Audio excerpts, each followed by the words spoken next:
ஜீவமன்னா நிகழ்ச்சியில் மீண்டும் உங்களை சந்திப்பதிலே ஆண்டவராக இயேசு கிறிஸ்து நாமத்திலே நான் பெருமைப்படுகிறேன். இந்த நாளிலே ஜெபத்தில் எப்படி கேட்பது என்ற ஒரு தலைப்பில் செய்தியை நான் கொடுக்க போகிறேன். கவனமாக கேளுங்கள்.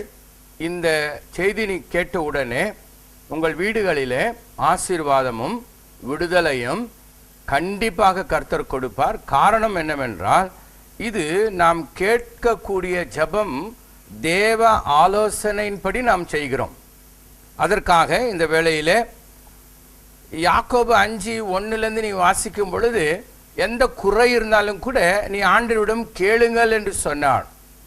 ஆனால் கரத்திலே பாவம் வைத்து, கரத்திலே சாபம் வைத்து, கரத்திலே நம் அக்கிரமங்களை வைத்து ஆண்டவரை கேட்கும் பொழுது அது நமக்கு கிடைப்பது மிகவும் அரிது. ஆண்டவருடைய ஆலோசனையின்படி நாம் செய்வோம்.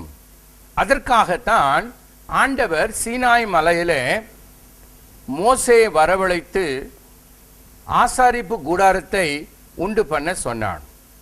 அந்த ஆசாரிப்பு கூடாரம் மனுஷனுடைய யோசனை அல்ல, மோசேயுடைய யோசனை அல்ல, நம் ஆண்டவராகிய தேவனுடைய யோசனை. அந்த யோசனையின்படி நீயும் நானும் செய்யும் பொழுது நம் ஜெபத்தை அவர் கேட்பார். சாதாரணமாக ஜெபிக்கும் பொழுது முழங்கால் படியிட்டு இம்மிடியேட்டாக நம்ம குடும்பத்திற்காக ஏதாவது கேட்போம். ஆனால் தேவ சித்தத்தின்படி அப்படி அல்ல. அன்பான தேவ பிள்ளைகளே, முதலாவது ஆரோன், ஏற்கனவே நான் சொன்னது போல வெளிப்படுத்தின விசேஷம் 1:6 அவர் இரத்தத்தினாலே நாம் ஆசாரியர்களாக ராஜாக்களாக இருக்கிறோம். ஆனால் ஆசாரிப்பு கூடாரத்திலே நாம் நுழையும் பொழுது வெளியரங்கத்தை ஆண்டவர் செய்ய சொன்னார், பரிசுத்த ஸ்தலத்தை செய்ய சொன்னார், மகா பரிசுத்த ஸ்தலத்தையும் செய்ய சொன்னார். இன்றைக்கு நாம் நடமாடும் ஆலயமாக வெளியரங்கம் நம் மாம்சமாக இருக்கிறது, பரிசுத்த ஸ்தலம் ஆவி ஆத்மாவாக இருக்கிறது. ஆனால் மகா பரிசுத்த ஸ்தலம் ஆவியாக இருக்கிறது. அன்பான தேவ பிள்ளைகளே, நம் இயேசு நமக்குள்ள வாசம் செய்கிறார். சரி, அது பிறகு பார்ப்போம். நாம் முதலாவது அவருடைய ஆசாரிப்பு கூடாரத்தில் நுழையும் பொழுது ஆசாரியர்கள் என்ன செய்தார்கள் என்றால், முதலாவது பாவ நிவாரண பலியை கொடுத்தார்கள். நாம் இயேசுவிடம் கேட்பதற்கு முன்பாக நம் பாவ நிவாரண பலிகளை நாம் ஏறெடுக்க வேண்டும். இரண்டாவதாக குற்ற நிவாரண பலியை நாம் ஏறெடுக்க வேண்டும். மூன்றாவதாக சர்வாங்க தகன பலி, இது ஆண்டவர் சொன்ன வார்த்தை. நான்காவதாக போஜன பலி. ஐந்தாவதாக சமாதான பலி. பல பலிகளிலே முக்கியமான பலிகளை உங்களுக்கு சொல்லுகிறேன். ஆசாரியன் முன்னே போனவுடனே ஒவ்வொரு ஆடும் இல்லை மாட்டுக்கடாவும் எடுத்து அவன் பலி கொடுக்கிற நேரத்தில் தேவன் ஆலோசனையாக இருக்கிறது. அன்பான தேவ பிள்ளைகளே, இது பாவ நிவாரண பலிக்கு ஆண்டவர் 2 கொரிந்தியர் 5:21 சொல்லுகிறார், பாவம் அறியாத அவர் நமக்காக நம் பாவங்களை அவர் சுமந்தார். அப்படியாக அவர் பரலோகத்திலிருந்து இறங்கி வந்து மோசேக்கு சொன்ன அதே பலியின் ஆதாரத்தில் தான் இன்றைக்கு கூட நாம் அந்த பலியை யோசித்து நாம் முன்னே செல்லும் பொழுது நம் ஜெபம் பதில் கிடைக்கும் ஜெபமாக மாறும்.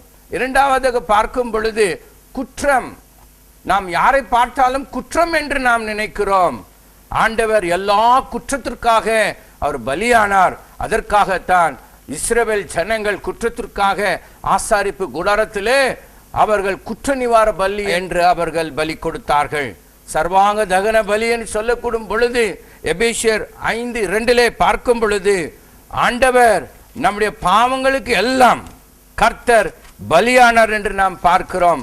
எபேசியர் 5:2 நாம் பார்க்கும் பொழுது கிறிஸ்து நமக்காக தம்மை தேவனுக்கு சுகந்த வாசனையான காணிக்கையாக பலியாக ஒப்பு கொடுத்தார்.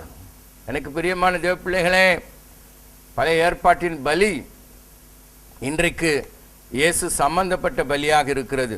போஜன பலியும் கொடுத்தார் ஆசாரியன்.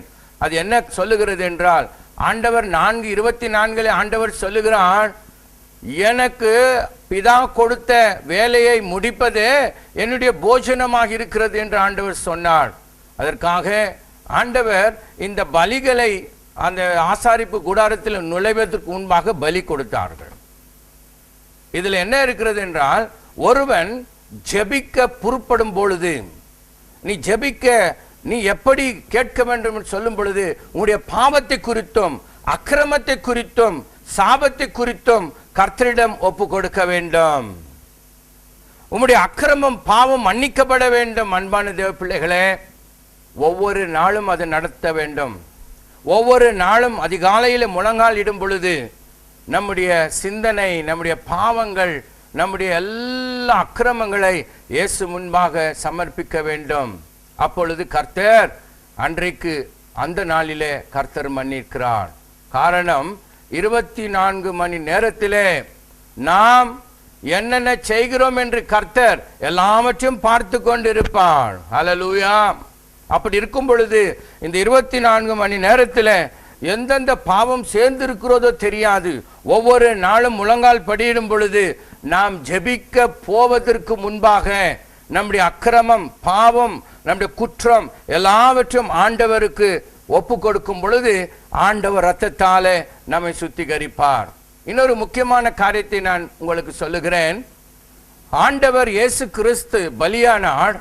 அவரை பார்க்கும் பொழுது நமக்கு என்ன தோன்றுகிறது என்றால், அவரை போல் வேறு தேவன் இல்லை. இயேசு கிறிஸ்து பலியான தேவனை பார்க்கும் பொழுது இயேசுவை போல் வேறு தேவன் இல்லை. பலியானவர் 10 கட்டளைகளை நாம் நினைவு கூறுவோம். ஆண்டவராகிய தேவன் அவர் ஒருவரே தேவன். பிறகு எந்த ரூபத்தையும் உண்டாக்க கூடாது என்று ஆண்டவர் சொன்னார். இன்றைக்கு கூட நாம் தேவனை விசுவாசிக்கிற நாம் தேவனுக்கு ஈக்குவலாக எந்த மனிதனும் வைத்தால் கூட நாம் தேவனுக்கு இணையாக வேறு யாரும் வைத்திருக்கிறோம் என்று அர்த்தம். அப்படியாக இருக்கும் பொழுது நானே தேவன் என்று சொல்லுகிறார். என்னுடைய நாமம் விக்கிரத்திலும் சொரூபத்திலும் உண்டாக்கக்கூடாது என்று சொன்னார். நாம் பணத்திலும் பொருட்களிலும் மற்ற எல்லா ஜனங்களுடைய ஒரு அன்பிலும் விக்கிரமாக வைத்துக் கொள்ளக்கூடாது. ஆண்டவர் ஜெபம் கேட்க வேண்டும் என்றால் நம் இருதயத்தில் தேவனே இருக்க வேண்டும். எந்த விக்கிரங்களும் இருக்கக்கூடாது. ஆசையெல்லாம் எடுத்து கர்த்தரோடு இணைந்திருக்கும் பொழுது நம் ஜெபத்திற்கு பதில் கிடைக்கும். மூன்றாவதாக நாம் பார்க்கும் பொழுது ஆண்டவர் நாமத்தை வீணிலே வழங்கக்கூடாது. சில காரியங்களை நாம் பார்க்கும் பொழுது சின்ன காரியத்துக்கு கூட நாம் சத்தியத்தை செய்து கிறிஸ்தவர்கள் நாமத்தை நாம் தூஷிக்கிறோம். கலாத்தியர் 2:24 புறஜாதிகள் மக்கள் மத்தியத்தில் என் நாமம் தூஷிக்கப்படுகிறது உங்களாலே என்று சொல்லுகிறான். எனக்கு பிரியமான தேவ பிள்ளைகளே, நாம் தேவனை விசுவாசிக்கும் பொழுது ஆண்டவர் நாமம் தூஷிக்கப்படக்கூடாது.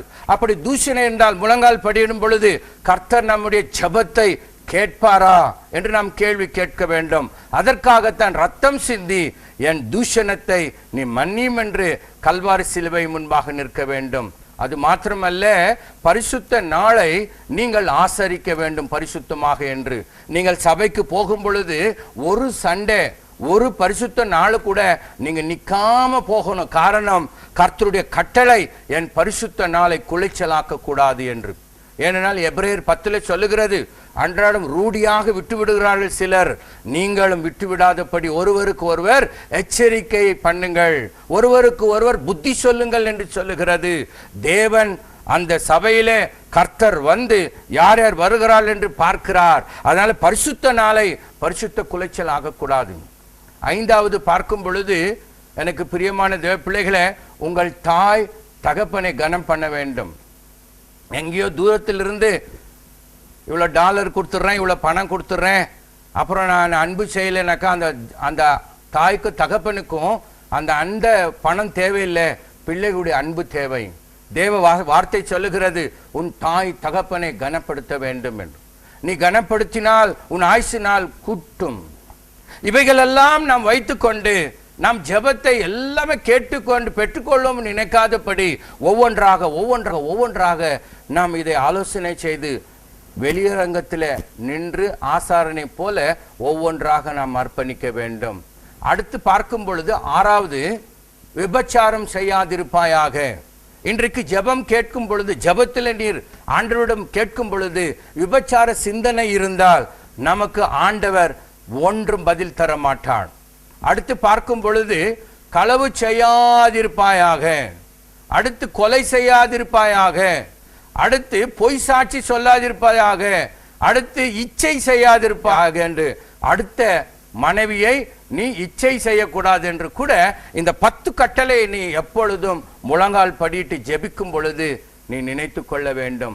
இதில் ஏதாவது ஒன்று இருந்தால் ஆண்டவரே என்னை மன்னித்து விடும், நீரே தேவன், உம்மை போல் தேவன் வேறு யாருமில்லை, உமக்கு ஒப்பாக பொருளோ பணமோ வீடோ நான் ஒரு விக்கிரமாக வைக்க மாட்டேன் என்று 10 கட்டளையும் நாம் அவருக்கு அர்ப்பணிக்கும் பொழுது தேவன் அந்த முதல் கூடாரத்தில் நுழைய கர்த்தர் நமக்கு அனுமதி செய்வார். அதுதான் பலிபீடத்தில் அக்னி நம்முடைய பாவங்கள்லாம் சுட்டெரிக்கும். அடுத்து நாம் அங்கே வெண்கல பாத்திரம் இருக்கிறது, அங்கே தண்ணீர் இருக்கிறது. அடுத்து நான் இந்த காரியத்தை குறித்து நான் உங்களோடு பேசுகிறேன். இதுவரை கேட்டுக்கொண்டிருந்த பிள்ளைகளே, கேட்ட வரையில் கர்த்தருக்கு அர்ப்பணியுங்கள். அடுத்த கட்டத்தில் அடுத்த செய்தியில் நான் அதை கண்டினியூ செய்து மீண்டுமாக உங்களுக்கு நான் சொல்லுகிறேன். இது முக்கியமான காரியம். இந்த முறையின்படி நீ ஜெபித்தால் மாத்திரம் தேவன் நமக்கு ஆசீர்வாதமும் பதிலும் தருவார் என்று இந்த வேளையில் நான் உங்கள் மத்தியில் இதை வைக்கிறேன். கண்களை மூடி ஜெபிப்போம். என் பாவம் மன்னித்தீர், உன் சிலுவை முன்பாக வந்தோம், எல்லா பலிகளையும் செலுத்தி விட்டோம், எல்லா அக்கிரமங்களையும் நீ எடுத்துக்கொண்டீர் ஆண்டவரே, எல்லா சாபங்களையும் எடுத்துக்கொண்டீர். வெளியரங்கத்தில் நுழைய எனக்கு ஒரு அனுமதி தந்தீர் ஆண்டவரே. அடுத்து நான் செய்ய போவதை எனக்கு உணர்த்தும் ஆண்டவரே. நன்றி தகப்பனே, இந்த வேலைக்காக ஸ்தோத்தரிக்கிறேன். எல்லா ஜனங்கள் கேட்கிற பிள்ளைகளை ஜெபம் எப்படி செய்வது, எப்படி பெற்றுக்கொள்வது என்று பிள்ளைகளை யோசனையோடு இந்த ஜெபத்தை செய்து நீ ஆசீர்வதியும் பலப்படுத்தும். அடுத்து ராஜனே அப்போ அந்த வெண்கல பாத்திரத்தில் வெளியரங்கத்தில் வைத்திருக்கும் அந்த காரியத்தை கூட பிள்ளைகளோடு பகிர்ந்து கொள்ள எனக்கு அனுமதி தாரும், ஆசீர்வதியும். இந்த வேளை ஜெபிக்கிற ஒவ்வொரு மீதும் பாவத்தை மன்னியும், சாபத்தை நீக்கும், பரிசுத்தப்படுத்தும். இன்னும் அநேக காரியத்தில் பிள்ளைகள் நுழைய வேண்டும், அதற்காக உதவி செய்யும், கரம் பிடித்து நடத்தும். இயேசுவின் நாமத்திலே ஜெபிக்கிறேன் என் பரிசுத்தமுள்ள நல்ல பிதாவே, ஆமென். மீண்டுமாக இந்த செய்தியை உங்களுக்கு நான் மறுபடியுமாக இந்த கூடார செய்தியை நான் பிரசங்கிக்க இருக்கிறேன். கர்த்தர் தாமே உங்களை ஆசீர்வதிப்பாராக. God bless you.